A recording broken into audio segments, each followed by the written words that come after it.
At kung tatakbo ako ng mayor, huwag kayo sa Davao kasi kung ako ang mamayor, mamamatay talaga kayo. Ito din, patayan doon, patayan doon, patayan dito. Ngayon, nung na-mayor ako, nag-usap kami lahat. Bakit man tayo ang mamatay? Di patayin mo silang lahat. Gobyerno ako eh. So yung mga NPA, they don't have no business asking me bakit ganun ang ano ko. Nasa gobyerno ako.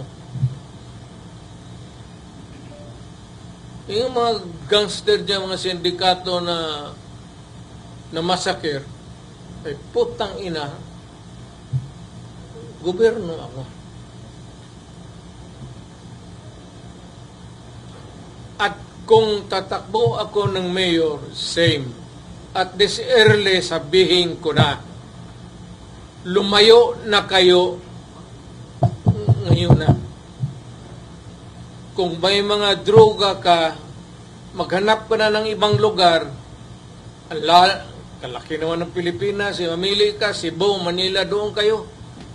Huwag kayo sa Davao kasi kung ako ang mamayor, mamamatay talaga kayo. Yun ang sinabi ko noong mayor ako. Hindi sila naniniwala. Ay sabi, extrajudicial killing. Putang ina, wag na natin pag-usapan yung sinabi ko sa inyo, huwag gawin dito. Ayaw ko ng droga, ayaw ko ng kidnapping.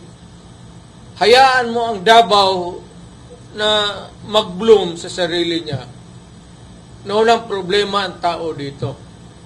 Hindi ko kay laking Davao ako eh. Dumating ako dito, nakakarang pa. So do not fuck with me. This is my city and I want it a peaceful city. At hindi naman ako nakikialam sa tao dito. I just want a peaceful city. Kaya kung mamayor ako, umalis na kayo kaagad. Kasi pag inabutan ko kayo, patayan talaga tayo. Pati yung human rights, sabihin ko na ngayon. Kayong dapat yung human rights, i-contact na nila yung kung sino itong mga ulol na to.